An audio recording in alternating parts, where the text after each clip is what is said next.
Lost Spring adapted from Anees Jung D63. Adapted and modified by Kulwant Singh Sandhu. Contents: 1 Lost Spring 2 Comprehension 3 Grammar page. Lost Spring, Stories of Stolen Childhood. Part 1, Saheb's story, The Boy Who Searches Garbage. Every morning, I see a boy named Saheb searching through piles of garbage near my house in Delhi. He looks for things to sell, like old bottles, plastic, or even a coin. Sometimes I find a rupee in the garbage, he says, his eyes shining. A rupee is a small amount of Indian money, but for Saheb it's like finding treasure. I ask him, "Why do you do this, Saheb?" He looks down and says, "I have no other work."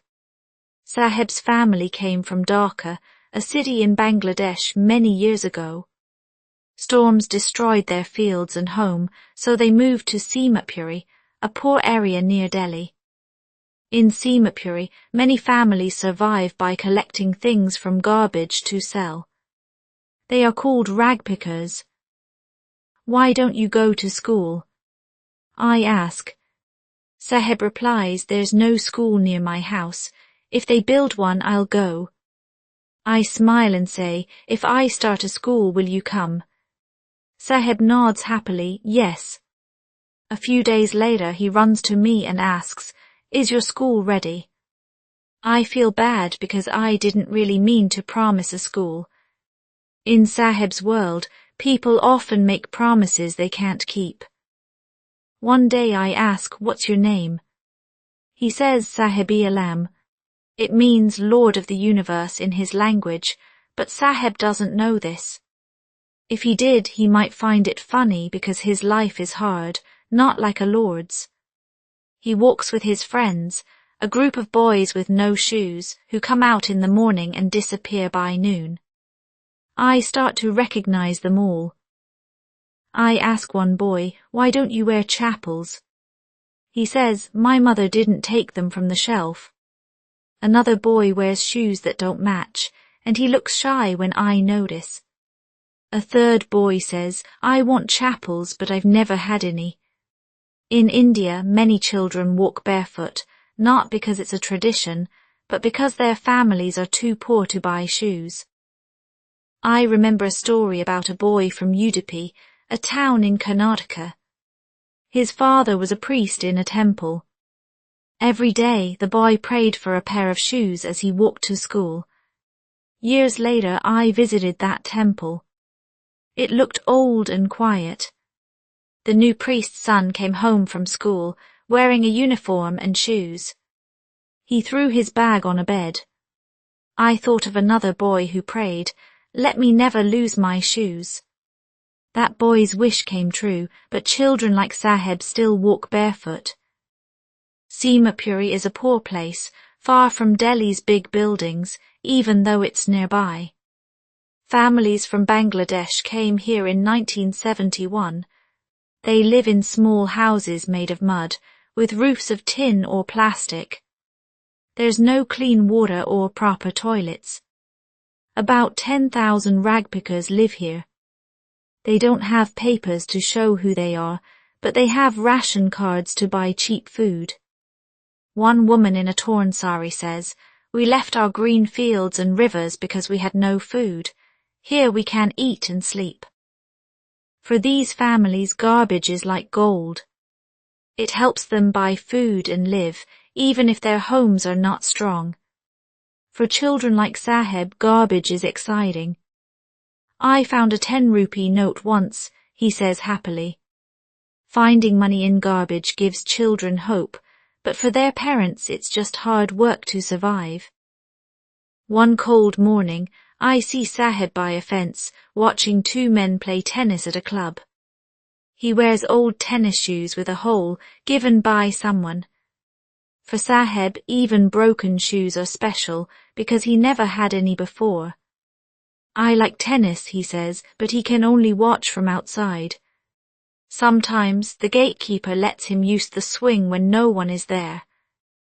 Later, I see Saheb carrying a heavy metal can. I work at a tea shop now, he says. I get 800 rupees and food every month. But he doesn't look happy anymore. The metal can belongs to the shop owner, and Saheb isn't free like before. When he carried a garbage bag, it was his own. Now he works for someone else, and his childhood is fading away. Part 2, Mukesh's story, The Boy Who Dreams of Cars. In Firozabad, a town in Uttar Pradesh, I meet Mukesh, a boy with a dream. I want to be a motor mechanic, he says. I'll learn to drive a car. Firozabad is famous for making bangles, colourful glass bracelets that women wear in India. Almost every family here makes bangles, including Mukesh's. Making bangles is tough work. Families sit in small, dark rooms with hot ovens. The air has glass dust which can make people blind. It's against the law for children to work in these places, but about 20,000 children in Firozabad do. Their eyes get weak because they work in the dark all day. Mukesh takes me to his home. It's a small house with broken walls and no windows. People and animals live together inside. A young woman, Mukesh's brother's wife, cooks vegetables on a fire. Her eyes are red from smoke, but she smiles. She is the Bahu, the daughter-in-law, and takes care of the family. When Mukesh's father comes home, she covers her face with a sari, as is the custom in many Indian families. Mukesh's father was a tailor, then a bangle maker, but he never earned enough to fix their house or send his sons to school. He only taught them to make bangles. Mukesh's grandmother says, "This is our karam, our fate." She believes their family must make bangles because of their caste, the group they were born into. Her husband went blind from the glass dust, and she thinks they can't change their life. In Firozabad, bangles are everywhere, yellow, green, blue, pink and purple. They are piled in yards and on carts. In dark rooms, children and parents work by small lamps, joining glass pieces to make bangles. Their eyes get used to the dark, but many lose their sight before they grow up. I see Savita, a young girl, making bangles with an older woman. Savita works fast like a machine. She doesn't know that bangles are special for married women in India. One day when she gets married, she'll wear red bangles and a veil. The older woman next to her says, "I've never had enough food in my life." Her husband, an old bangle maker, says, "I only know bangles. I made a house for my family." But their house is small and broken. In Firozabad, everyone says they have no money to do anything except make bangles. The young men say the same as their fathers. Life here feels stuck.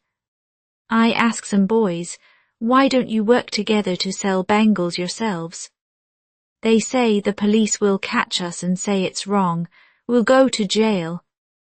They are scared and have no one to guide them. Their fathers are tired and the boys feel trapped. There are two worlds in Firozabad. The poor families stuck because of poverty and caste, and the powerful people, shop owners, police and others, who keep them trapped. Children like Mukesh grow up with this heavy life, just like their parents. But Mukesh is different. He says, "I want to be a motor mechanic." He plans to walk to a garage far away to learn. I ask, "Do you want to fly a plane?" He looks down and says no. Planes don't fly over Firozabad, but cars pass by, and Mukesh dreams of them. Conclusion. Saheb and Mukesh are boys with small dreams, but their lives are hard. Saheb's joy in finding a coin and Mukesh's wish to fix cars show they have hope. But in Simapuri and Firozabad, children work instead of going to school or playing. Their stories make us think, how can we help children like them have a better life? Maybe we can support schools or speak up about child labour. Every child deserves a chance to dream and grow. 2 comprehension questions and answers. Question 1. Where does Saheb live and why did his family move there? Question 1. What does Saheb do every morning and what does he hope to find? Question 3. Why does Saheb say he cannot go to school? Question 4. What is the meaning of Saheb's name and why is it ironic? Question 5. Why do many children in Seemapuri walk barefoot? Question 6. What job does Saheb take later and how does it change him? Question 7. What is Mukesh's dream in Firazabad and how is it different from his family's work? Question 8. Why is making bangles dangerous for children like Mukesh? Question 9.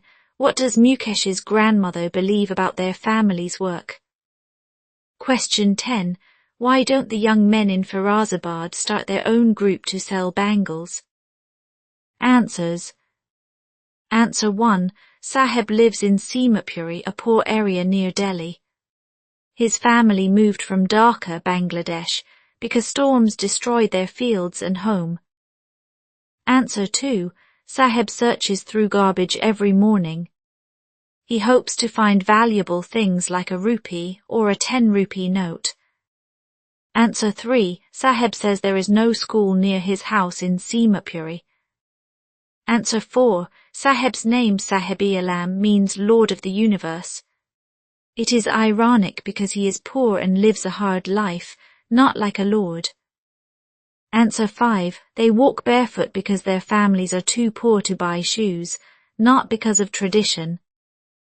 Answer 6. Saheb works at a tea shop, earning 800 rupees and food. He looks less happy and loses his freedom because he works for someone else.